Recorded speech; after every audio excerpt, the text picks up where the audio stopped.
Hey, welcome back to the studio. This is My Day of Play, where you're taken into the real events and actions of how it really went down before the process of editing and cleaning things up. This is how it really went. Although I was being crushed by the effects of COVID, the journey had to keep marching forward. We begin things today with author Eliot Schrefer, who's not only created a sequel to his big novel, The Darkness Outside Us, but this first book is headed into Hollywood production. Then we're breaking out the oddities, the weird things that we all collect, with Ryan Matthew Cohn and Regina Rossi. Their new book is called The Witch's Door. And then we're going to wrap things up with Hollywood historian Burt Kearns. His latest storytelling adventure puts a lot of focus on former Three Stooges member Shemp Howard. This is My Day of Play, completely unedited, in the way of meeting the wizard behind the curtain. Hello and good morning. How are you doing? Hi, I'm good. Good. How are you? Absolutely fantastic and very excited to talk with you. And first of all, congratulations on the success of your writing becoming a production now. Thank you. Thank you so much. How do you to say? So many authors that I speak with, always dream of that vision of, oh my God, what would it be like if this would happen? And you're actually living it right now. Well, I have to say, I do feel a little like, Charlie Brown running for the football and worried that Lucy's going to pull it away, because it is such a, lifelong dream. And I'm maybe overly good at like guarding my heart and thinking like, oh, it'll all fall apart before it happens. But all the pieces look really good. It looks very promising that this, big gay sci-fi story might actually happen. See, and you know what? And I want to thank you for that, because so many people, you know it, that over the decades have remained hidden away. You are not afraid to step out and say, here is the story.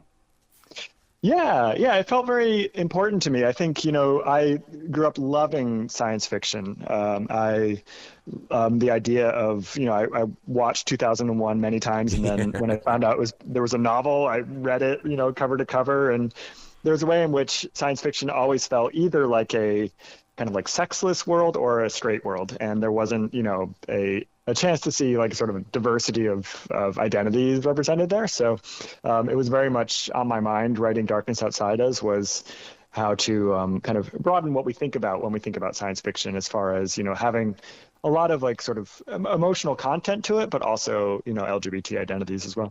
What is it about science fiction that we can't get enough of? Because I mean, today the everyday world feels like a sci-fi story. Yeah, exactly. There's a lot of AI in Darkness Outside Us, but I started writing it in 2019. So wow. I was debating whether to include the artificial intelligence, because I was like, this is going to be like maybe a faddish thing. It's just coming up for a few people, and like maybe by the time the book comes out, people will be like, artificial what? Yeah. But then obviously we've gone in the exact opposite direction, and it is kind of something to be explored. And one of the things I love about science fiction is that you take what's true in our everyday lives and you put it in a new context, and it's like a new way to see things that are on our minds. And I think the first Star Trek series did that so brilliantly. Looked at so many of the like sort of racial dynamics of the of America in the 60s, and like looked at it, like what if this alien is green? But we're exploring the same questions and the same issues, and I think it's one of the reasons that we turn to science fiction. See that you right away you take me back to NASA, and because people don't realize that Velcro actually came from up in space. They needed it up there on those space modules, and it's like, wow. Yeah, isn't that fascinating? And they were talking about it in books before it actually took place. That is so cool. Yeah, it is really wild, and it's the Darkest Outside Us takes place 400 years in the future, and so just trying to imagine what that future would look like was really intimidating, because you think about like in the 1960s what they thought the year 2000 was going to be, and it was all flying cars and no internet. So it's really hard to predict where humanity is going to go. That and Y2K. There's a generation that doesn't understand what we went through with Y2K. Right. It was like civilization was going to end, and then the next day it was like, oh no. A friend of mine calls book release day the calm before the calm. Like you think grand things are going to happen, and it's just like life continues. And Y2K was one of those moments where it was like the eve of that was the calm before the calm. Wow. Well, the book, The Brightness Between Us, I got to give you kudos here. Whoever designed this cover, the father looking into the eyes, that's an authentic look. Was that a real person and AI technology created this? Because that's an authentic look. Yeah, no, the cover designer, her name is Sarah Maxwell, who designed both these covers.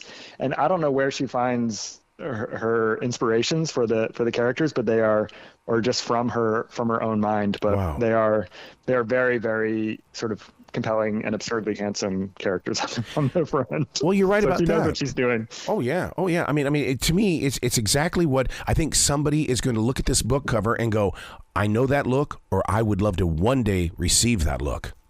Yeah, and that's what you dream about in a cover, right? Like it just raises a question for you about what the book will deliver that makes you want to start reading the first page. I'm fascinated and amazed when covers go right. It's not a skill set I would have, but some people really have a talent for expressing visually what's going on in the words.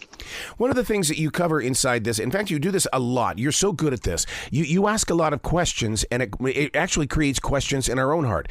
How does humankind survive itself? Oh my God, Eliot, come on. Yeah. That's powerful. Yeah, I think, one of the lines in Darkness Outside is that readers either wrote to me saying like that they got it tattooed or it just mattered a lot to them was that intimacy is the only shield against insanity. Right. And I just wrote that in a scene. It just sort of came up because the character was trying to figure out, what his true mission is and realized that this connection to this other astronaut on the ship is the only way that he was going to keep his mind together, was through this love. And I think, this history of the space program, we just drafted Air Force pilots to become our first astronauts. And the initial conceptions of what would be hard about space travel were all about just the physical demands on the body, but not really thinking about the mentality of astronauts and what they would be going through. And you think about it, you're hurtling in this relatively tiny object going through open space, and the psychological demands of that are so intense. And with the two main characters in Darkness Outside, as I was kind of exploring two different approaches. One of them tries to just drive out all emotions and just be an instrument in a like a machine, and the other one is much more emotionally sensitive and wants to connect. And so, as a way of looking at, how do we how do you move forward when you're against all odds? And I think the answer is almost always about intimacy and connection, however it comes. Yeah, but you bring up a great point there, because we all assume that these astronauts that are really up there right now are all the same kind of machine. But you give us that reason to believe, no, we're all individuals no matter what. And it's through that connection that they are able to bring, survival. Yeah. When you look at, all the animal studies around sort of the welfare of animals. And if you take an orphaned animal, the first thing that needs to happen isn't giving it food and water and shelter. It is finding a new parent for that creature. Yeah. Otherwise they will not survive. Our emotions exist in the context of other people's emotions, and we can't be islands and totally self-sufficient and protected. And I think back to sort of the bloodbath of all my failed relationships in my 20s. And it's all about I had learned oh no, I'm fine. I don't have, I don't have deep feelings. I'm just cool as a cucumber. And that doesn't make someone a great partner to the people around them. It's through our vulnerabilities that we connect. And so I think, just recognizing and acknowledging that we are emotional beings is especially hard for men in our culture. Yeah. Because we're kind of taught to drive that out and not cry and not have those feelings, but that is ultimately a kind of a dead end road. Well, don't you see yourself as being a teacher and or a vessel to open up that the real trueness of it? Yeah, it's a tricky balance to figure out as a novelist, because I want to give the context for people to have thoughts and explore their own feelings around it. But the moment a book tips over to feeling that it's teaching a lesson or it's didactic, that feeling where you're oh, it kind of deflates the whole reading experience, where you start to feel lectured to. So I love raising questions, and I'm kind of careful to stop myself from trying to provide answers to it. But you do so well. Where can people go to find out more about you, your writing, and of course, when is the production going to hit the big screen? So I have a website, eliotschrefer.com, that people can find out more. I'm on the usual places, Instagram and Facebook and all of that. And you can find the book in your local bookstore and at chains. And yes, I am very, very excited about the film. Elliot Page has optioned the property to make into film, and I can't give details, but we have a major studio that just lined up in a substantial way behind it. So, there's still plenty of room for Hollywood to do its thing and slow things down, but things look very promising that we'll have a movie sooner rather than later of The Darkness Outside Us. Well, I expect to talk to you before that movie's released. Sounds good. Yeah, bring me back. Excellent. I would talk to you anytime. Well, you be brilliant today, okay?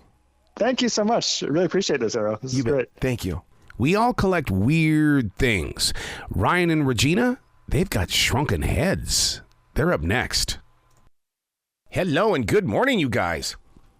Hey, what's going on, Arrow? Oh, you're in the studio, huh? Yeah, we're in the studio. I got my hour and a half nap on the train. Aw. I love it. All right, my friend, you have a double today. So take it away. Good morning, you two. I want to say you two crazy nuts, but yet I'm so fascinated by everything that you do. We've been called worse. I've been called worse today. Oh, no. Oh, my God. I'll tell you what, if you guys could see this studio, I have so many Native American relics in here. So to read about what you guys have come with and those amazing photographs that you have shared inside this book, I mean, I get it. I totally get what you're doing. Thanks. But how does it begin? Was it just a very inquisitive child? For me, yes. I've always been a collector of some sort. It started off with like natural history things that I would find in the woods. And then I actually started collecting baseball cards as a child, even though I detested baseball and sports in general. And I think that taught me how to sort of, collect a lot of things at once and then learn how to buy and sell things in bulk. And then that sort of, blended into collecting anatomy things and antiques and the types of things that I collect today. That's really interesting that you talked about baseball cards, because I had a guy back in the 1980s tell me, a financial advisor, he says, if you want to be rich when you're in your 60s, you got to do baseball cards and Barbie dolls. And that's exactly what I did. Yeah, well, during the 80s and the 90s, I think into even the 2000s, there was a huge boom of baseball card collecting, just sports card collecting in general. And a lot of those cards went for hundreds of thousands of dollars. And it wasn't just the early Mickey Mantle cards. It was, like Michael Jordan when he came out, or like Bo Jackson, or some of those famous stars of the time. And then I think that market just tanked at some point, probably around the 2000s. And I was lucky enough to sell, I had like hundreds of thousands of cards at a time where they were still relatively valuable. So I did quite well. The Witch Door. I mean, first of all, the title of the book, it really does. It's a game changer, because we all want to sit there and go, oh, okay, what is this really going to be all about? But you physically own the Witch Door, because that to me is like, I'm jealous, but at the same time, I'm also horrified. So it came to us as part of a large collection that we procured after an acquaintance of ours passed away. We bought the contents of his entire home, which in actuality was only about 1,500 square feet. However, it was just filled floor to ceiling with the best of the best in antiquities. This guy you could certainly classify him as a hoarder.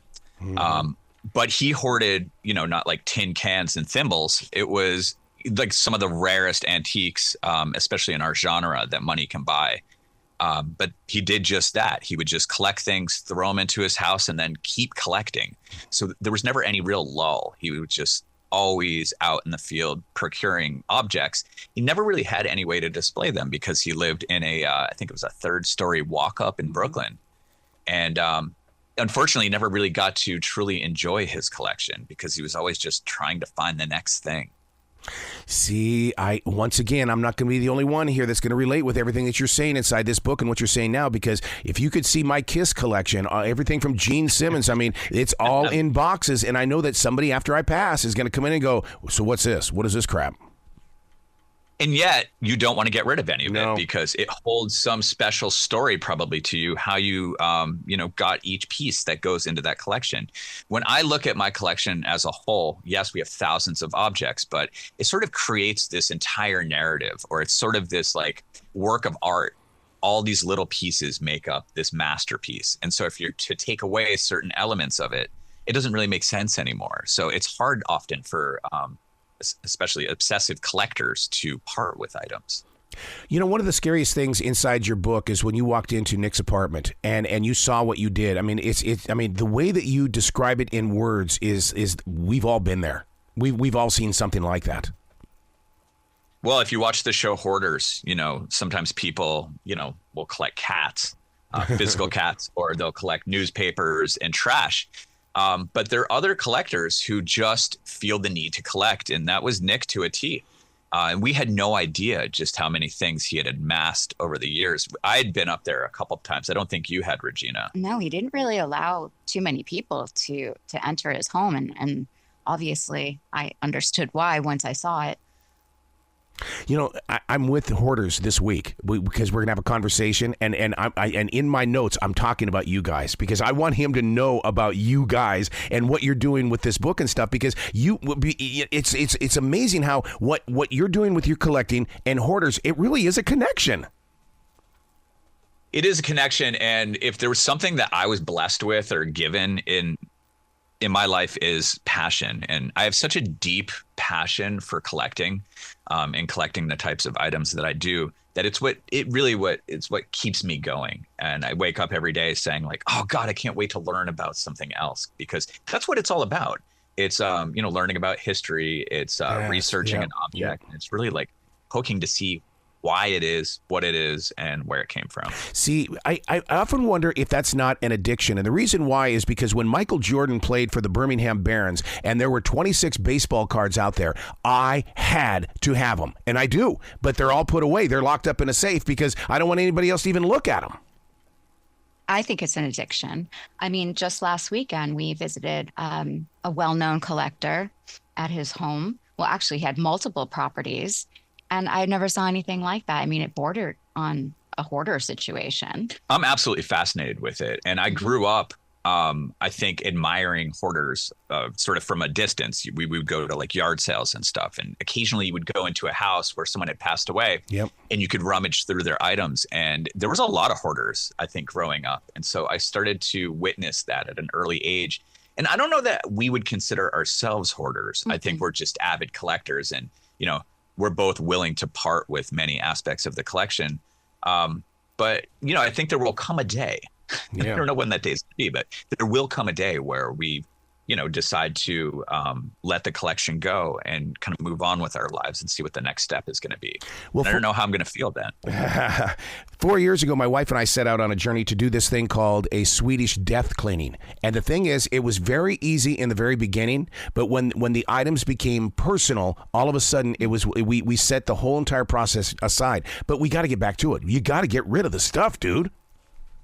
Yeah, you have to get rid of it, and you cannot take it when you go. No. And, you know, every collector, I think, especially, you know, real prolific collectors, they have this idea in their mind that one day a museum is going to take this whole collection and they're going to erect this, you know, monument to my collection and to me, and I'll be revered for years to come by the general masses. And, you know, 99.9% of the time it doesn't happen, because most of these facilities, first of all, they don't have the budget for it, and or the storage. They can't house it. Yeah, there was just a huge collection that came up, one of the most renowned collections of memento mori artwork to ever be amassed. And his lifelong dream was just that.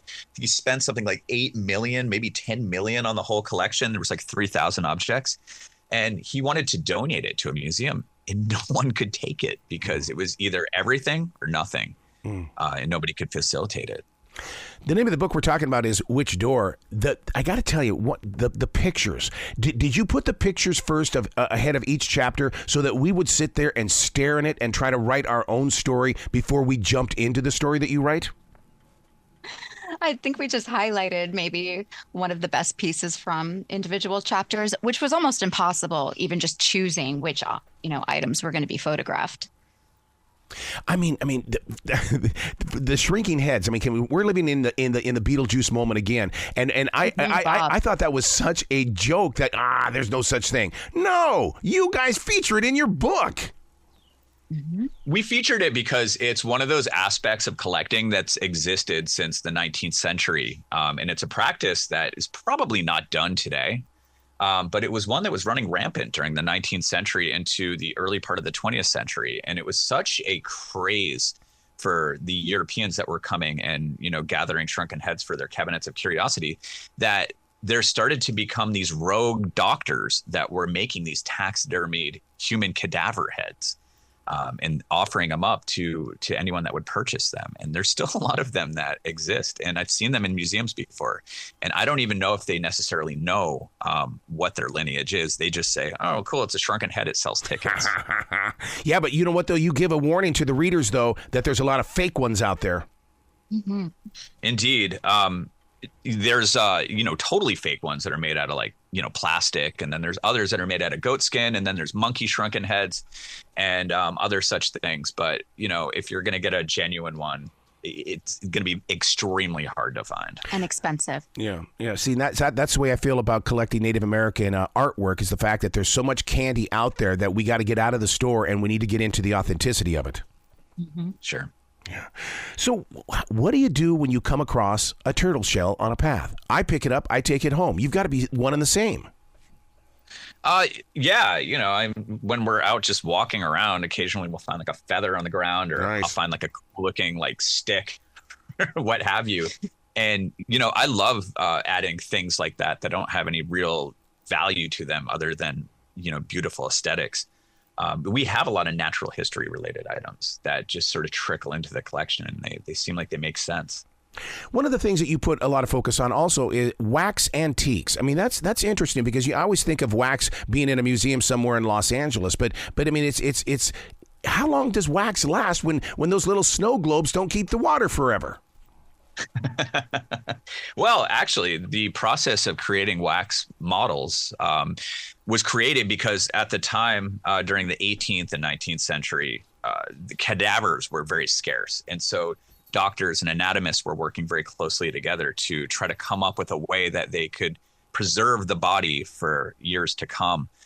So things like wood and wax and paper mache were created so that they could resemble the body and all of the inner workings. And so wax was one of those mediums that was used, and they lasted the test of time. I mean, we still have a lot of 19th century waxes in our own collection, and at the wax bar that we have called House of Wax in Brooklyn. Wow. Now, Regina, you did admit that collecting is an addiction. Now I have to ask the question, with the information that both of you have in storytelling, is that not also an addiction? The research, and then you find the story, and then you share the story. Ooh, give me some more. Yeah, absolutely. I mean, sometimes purchasing the collection is actually the easier part, but then yes, it's going backwards and doing the research, which can take years. I mean, we are still doing research on Nick Parmesan, which is one of the main characters in our story. I mean, he was a real person. But luckily, he had good records, and actually so did... A lot of people do, and a lot of people don't. Well, that's the thing. Some make it easy for us, and others make us work for it. Well, what's interesting about what you said is that sometimes you're basing the authenticity of an item on the story. Yes. We have a whole chapter in the book about that, where you have provenance on this piece, but you don't have provenance on this one, and you bought it from someone at 3 a.m. at a flea market in a field, and you didn't have any time other than to purchase it or don't. You take it home, and then you're like, what the fuck is this? Lady, it's like a haunted doll, and it's going to wreak havoc over my life. Is it going to do that or not? And maybe not. It could just be the story. I think that's one of the reasons why I like junking at a flea market, or even going into an antique store. I don't know what the hell it is, but I'm going to buy it. I want it. I mean, that's how we base our lives a lot of the time. Sometimes it's like the rarest piece money can buy at an auction. And then other times it's like, I bought this thing because it's like a shell covered, little baby deer. I do that all the time. I buy things that just make me laugh, and Ryan questions everything. And then when he sees it at home, he's like, no, I get it. Like, that's the thing about collecting. It's personal, and it's what speaks to you. So, my purchases aren't always of value like Ryan's. Oh no, actually, what's funny is Regina recently procured this swan. It's made out of wood, and then the body is made out of a clamshell. Whoa! And when she wanted to purchase this thing, I think it's like $300 or $400. I'm like, really? Like, yeah, it's cool, I guess. And I'm like looking it up, and it's extremely rare. See? I surprise you sometimes. See, that's like the exploding skull. I can't quit looking at that picture because I'm fascinated with the teeth. Yeah, exploded skulls are fascinating. And for those of you that don't know what an exploded skull is, our heads or skulls are made up of many different pieces. And once you take apart the skull, I think it's 24 pieces in total. Don't quote me on that. The exploded skull was basically created for people in the anatomical field, doctors or anatomists, to study every aspect of the skull, the cross sections, the interior, the exterior, and they're put up on these stands, and each section of the skull is separated by a little piece of metal. So it enables you to see every part that makes up our cranium. So they're beautifully rendered. Do you allow these artifacts to speak? Because I'm a daily writer, I love sitting next to very old things, and I just sit there and I go, I'm listening. Talk to me about your generation so I can bring it forward to other generations. I let them speak through their stories. If every item started to talk to me in the house, I would really think that I talked it. Yeah. We also always talk about how many eyes are in the house always watching us. That's it. Yeah. I feel like Russell Crowe in Beautiful Mind, where there's always somebody walking beside me, and I think it's a lot of somebody's. Well, for some of us, there are things walking inside of the house. It's happened to Regina before. She heard footsteps. Our house is from 1874, and often things go bump in the night. Oh my God. I have a piano from 1869 in my dining room, and I can't get rid of it. I just don't want to get rid of it. And I think it's more than just the 1869. It's just something haunting. It could very well be. And that's like something that we never really delved too much into. I always appreciated other people's stories about things being haunted or having some kind of paranormal activity. But we had never experienced it until basically after we wrote this book, and then something certainly did happen. You welcomed them. We're still processing.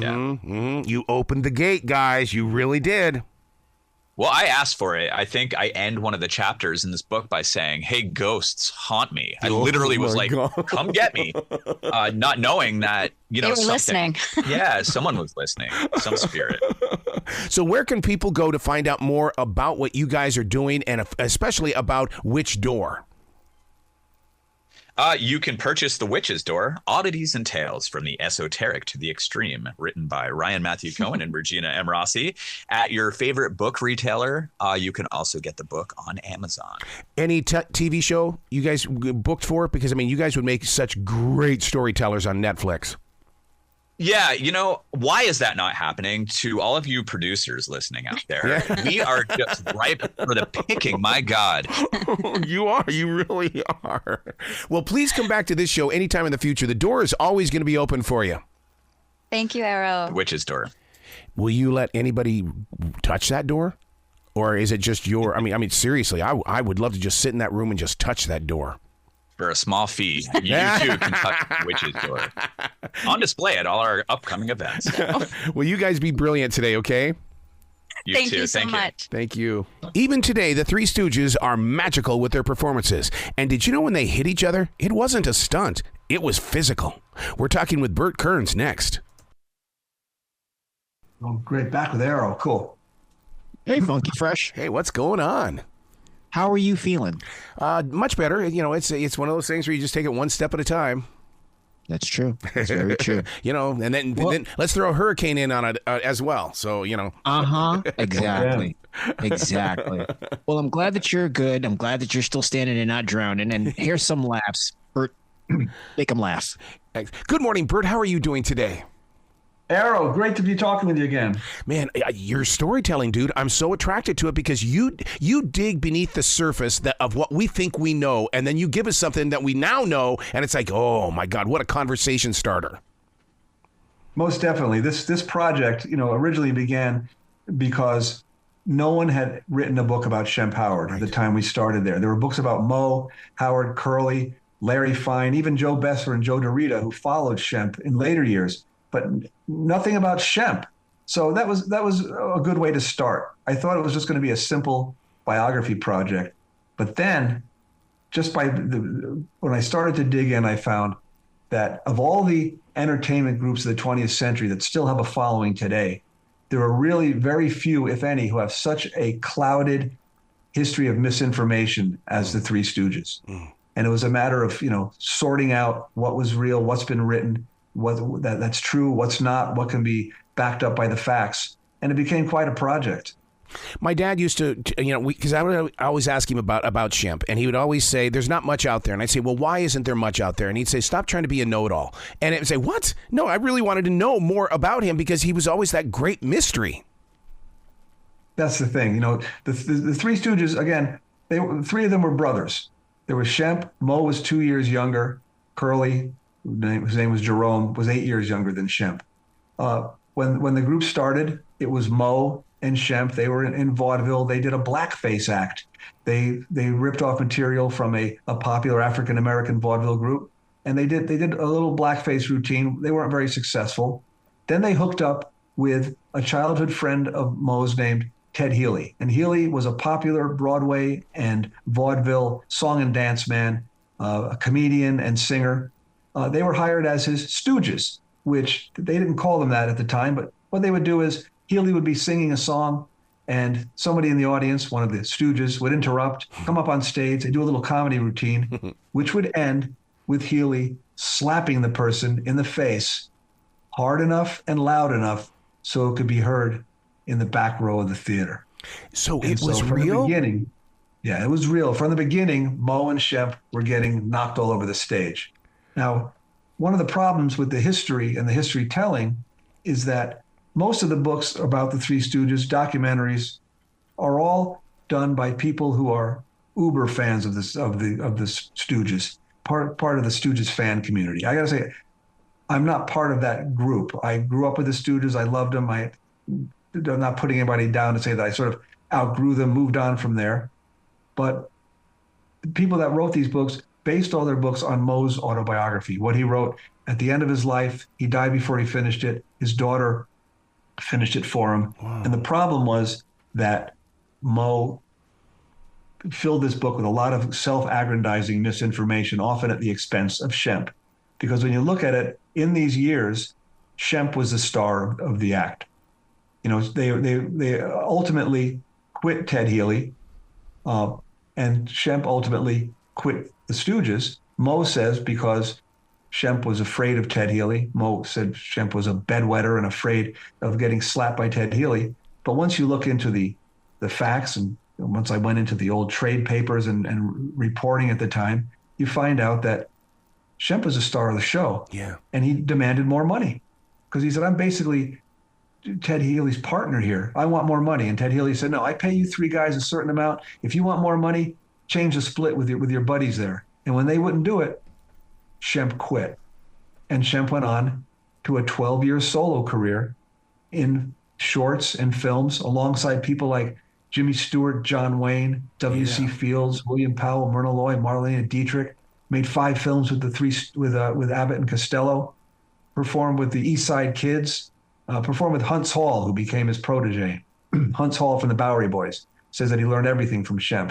Shemp taught him comedy, and Shemp was a great influence on his career. Anyway, Shemp had a great history that has really been overshadowed by the fact that he's been written off because of the fact that, Mo kind of said, Shemp was really a nobody. We brought him in when Curly got sick. Wow. See, I first came across Shemp in the Westerns because my parents were really big into Western movies. And then when my dad explained it to me, that he was part of the Stooges, I mean, to me, that was like a Paul McCartney moment. You mean he was part of the Beatles? What are you talking about? And that changed everything because all of a sudden it's like all of these actors have a pre-story. And that's the thing about it. That's what I love about books like yours is that you're giving us the story. Yeah. Yeah, so, it's sort of, rewriting history in a way. I mean, this is sort of sorting out, I just watched the Man Who Shot Liberty Valance, and they say when the legend becomes fact, print the legend. Well, the legend has been printed for the last, 40 years, and now it's time to print the facts. And I had to kind of go through it and find out the real story. And it's not a lesser story than the myth. It's a greater story, especially when you find out that Shemp went back to the Stooges. He had his own successful solo career, but he went back because of family. His younger brother had a severely debilitating stroke. And the Three Stooges were at a crossroads where, that might be the end of the act. Moe, his younger brother, would stop working, and Shemp gave up his career, signed a contract saying, look, this is temporary. Until you find a replacement, I'll do this. But it wound up being permanent, until the end of Shemp's life, when Shemp died young, probably from the effects of all the slaps and the hits that he took. I was wondering. So it's a great, they were family. They lived near each other in the same neighborhood. They had family events together. They were family people. And you can't put that aside, no matter what jealousy that Moe may have had for Shemp. And also you also look at what Shemp sacrificed in rejoining the Three Stooges. When you look at, he joined the Stooges in 46. He died in 1955. This is around the time when television was starting to become very popular, and you had shows like Car 54, Where Are You?, where you had ugly mugs, like the Nat Hiken characters that were in these films. Shemp would have been great in any of these TV series. Would have loved to see him in Guys and Dolls. He played gangsters in so many movies, comic gangsters. He would have been great on stage in Guys and Dolls or something like that. There was a lot that we missed out on because Shemp, took the hit and went with the Three Stooges. But then again, as somebody mentioned, well, he might not have become a legend. He wouldn't be the legend that he is, because even though he's a lesser legend than the others, he still is part of that Three Stooges legend. I've always thought that he's got the perfect face for Hollywood, because you don't forget it. When he goes into a role, you believe in his role, but you don't forget it. It's like when I saw the book cover, I'm going, holy crap! Look, I'm gonna have a lot of memories in this book. It's the face of film comedy, I called him. I mean, Shemp was voted the ugliest man in Hollywood in the mid-40s, and he was proud of it. Yeah. Back then, people had faces, and that was part of, we think of Shemp as this phobic, scaredy cat. That was the role he played in the Stooges. But before that, he never played that role. He played comic gangsters. He played big brain braggarts. He was so funny with his ad libs. He played the henpecked husband, and he had this one routine that he did in several films where he put on little round foggy glasses and acted as if he was blind. And he would do some great slapstick walking into doors and walls. There's a fight scene he had with Broderick Crawford where he couldn't see what he was doing, and he was hilarious. I mean, he was just as good a dancer as Curly, just as nimble, just as good as a comedian, a total pro when it came to someone who did his 10,000 hours of practice on vaudeville stages and on Broadway. He was just as good, but he looked like a man. He had that face. He wasn't like a cherub like Curly was. Yeah. Right here in my notes, it says he looked like a real guy, like my dad or my neighbor. He was a real guy. Yeah. And he was the only one of the Stooges who could survive and could excel on his own. Moe, for all his aspirations to being a serious actor, really could only be Moe. He did a couple of roles toward the end of his life in the 1970s or late 60s, and he still was Moe, being one of, as a stooge, really. Curly was Curly. Larry was just, part of the act. Shemp was the only one who was a real seasoned, very, versatile actor and performer. He was the only one who could stand on his own. Wow. Can you imagine being on the set with Shemp and Abbott and Costello? They say, and this is funny. He was in a film called It Ain't Hay, and this was a Damon Runyon film that Abbott and Costello starred in, and he was playing really like a Guys and Dolls type character, and he had a scene at the beginning of the film with two other characters, and he was doing some ad-libbing. And they say that Abbott and Costello were off the set, and they heard the crew and everybody laughing hysterically. And Lou Costello walked over and said, "What's going on here?" And they said, "Oh, Shemp is really funny." And that Lou Costello said, "Shemp, you got to understand, I'm the star of the show. We can't have anybody be funnier than me. So just go with the script." And that happened more than once. There were witnesses to his work on The Bank Dig with W.C. Fields. And they said they cut out a lot of his funny stuff because he was just as funny as W.C. Fields, and they didn't want to distract from the star of the film. See, I was wondering about that because, when you got that much talent in the same room, something's going to kind of ruffle up. And it makes me wonder, though, why didn't somebody pick Shemp up and team up with him? Well, he did. He teamed up with Lon Chaney Jr. At one point. If I mentioned that, there came a time when Abbott and Costello were so popular that Universal couldn't put out Abbott and Costello pictures fast enough. So they started doing Abbott and Costello pictures without Abbott and Costello. And at one point, there's a film called San Antonio Rose, where Shemp was paired up with Lon Chaney Jr., better known as the Wolfman from the horror movies. Mm-hmm. And they were sort of the Abbott and Costello team, except for the fact that Lon Chaney Jr. was not funny at all. He was scary, and he was slapping Shemp around. You watch this film now, and you wince every time he hits Shemp. I mean, he's worse than Ted Healy, worse than Moe, and it was frightening. But then the next picture that Shemp made without Lon Chaney, it was called Private Buckaroo. And it was sort of a take on Buck Privates, the film that made Abbott and Costello so famous. But there's no Abbott and Costello, but the Andrews sisters are in it, just as they were in all the Abbott and Costello movies. And that's the closest you see to a starring role for Shemp. It's really worth finding, because Shemp is the star of this film, and he's really funny. He dances, he does slapstick, he does comedy, and he shows just what a versatile performer he was. Do you feel that you're a historian, or do you feel like you're more of a journalist bringing the story forward to this generation? Well, I'm a journalist. I'm a writer. I produce documentaries, and I just really dig great stories. Yeah. One of the problems I have is that a lot of the stories I find are about people that are not so well known. I did a documentary on, Chris Montez, the singer, or Neil Innes, who was known as the seventh member of Monty Python.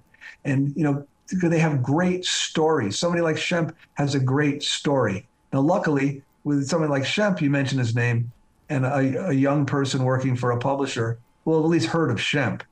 And so, at one point, that's really why I started a Marlon Brando book, because my agent, Lee Sobel, who's almost a collaborator in coming up with, in coming up with these ideas, said, you've really got to do a book about a person that someone has heard of. So people know who you're writing about. So Shemp, in this case, was someone that everybody knows, but nobody really knew a lot about. And so, yeah, I think, I hate using the term, storyteller. I am a journalist. I love doing the research. I love digging into these rabbit holes and finding connections and finding things that surprise me. And so yeah, I'm more of a researcher and writer. Can you imagine if Brando and Shemp would have teamed up? I mean, would he have made Shemp a stronger actor, or would he have worked on Brando to bring out a little bit of comedy? Well, check out the film Bedtime Story with Marlon Brando. May have mentioned this. This is a film that Brando made in about 1965, written by Paul Henning, co-written by Paul Henning, who created Green Acres. So you can't go wrong there. And Brando does a comic role where he's almost like Jerry Lewis. Whoa. A slapstick comedy role. He's really hilariously funny. And to see him and Shemp together, they would probably make a great team. Because Bud Abbott once said, Bud Abbott, who was one of the great comedy straight men of all time, said of Shemp, he's probably the greatest comedian out there, but they've never hooked him up with a good straight man, and that was always the problem. He never was teamed up with the right person, although they tried. One of the reasons why I really love this book being released right now is because of Antenna TV and WeTV and these streaming networks, because the younger adults are watching these shows. They just don't know the stories. What they're doing is they're hitting Google real quickly, and it's like what you said. You get the surface level story. Yeah. And that's the thing, where people are, the Three Stooges story started like 100 years ago. 1923, I think, is when Shemp and Moe really first started working in vaudeville. And you're watching this stuff now, and the Three Stooges stuff stands up today. Those shorts are really funny. Shemp's shorts stand up. When I was watching the Three Stooges as a kid in the early 1960s, I didn't know that these shorts were 30 years old. They seemed brand new, and I think the same thing can happen today. And I think there's a longevity to the Stooges. There's a reason why there is such a large Stooges fan base today, because it's a kind of comedy that just transcends time. It's just they're timeless. Yeah. One of my favorite pages inside your book, the script for the Baltimore show. Oh my God, I have read that over and over again, because to me it's like you've taken me out of 2024 and replanted me somewhere else. Yeah. And you can find, it's a longer interview. You can find that on YouTube. It's on YouTube and you can hear it. It's the only time Shemp has been interviewed. It's the only time you really hear him talking as a person, not as a character. And what do they talk about? They talk about getting hit in the face for real.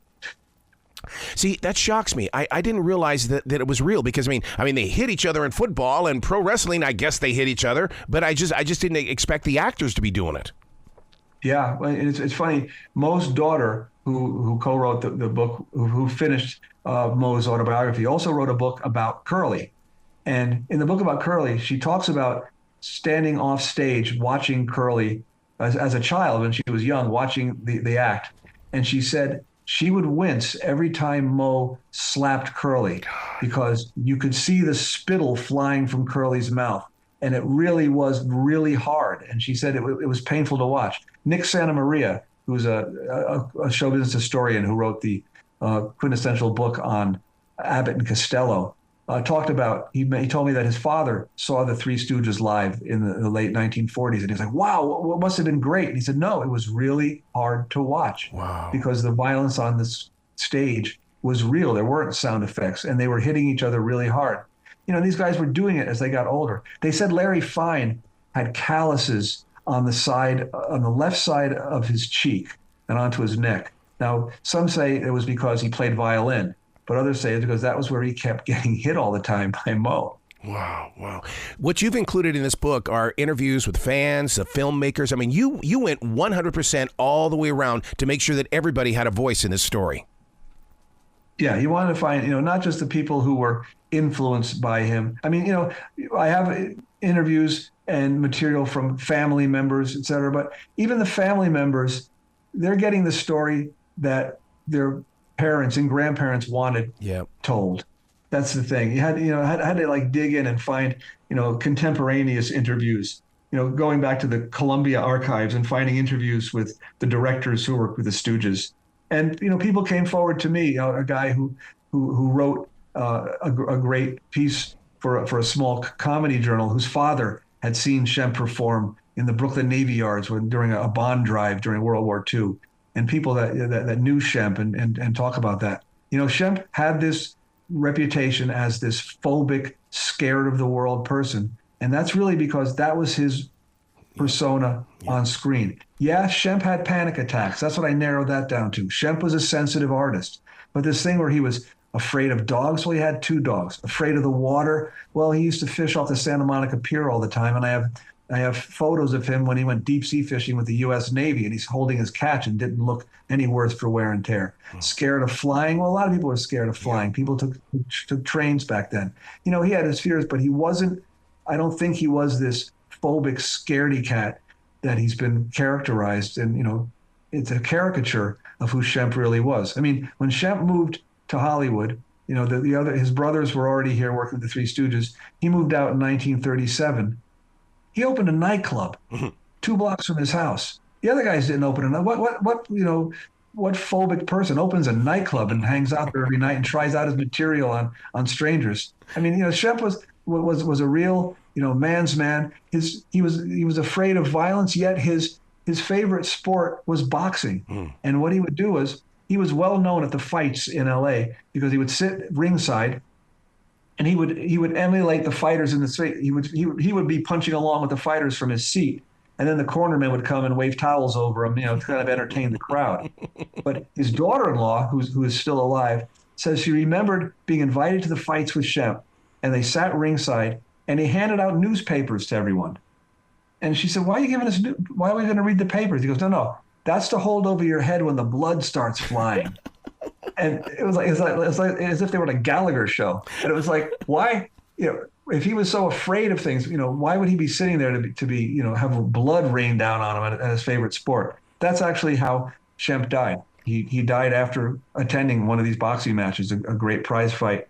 He was returning home in a taxi cab with 2 of his friends, telling a joke, smoking a cigar, when suddenly he stopped with a smile on his face and sort of slumped over. And his pal said, Shemp, what are you doing? You're burning my suit. Oh, God. And as Billy West said, what a stooge way to go. You got to come back to this show anytime in the future. The door is always going to be open for you, sir. Oh, I appreciate it, Errol. Thanks so much. Well, you be brilliant today, okay? You too. Thank you. Take care, man.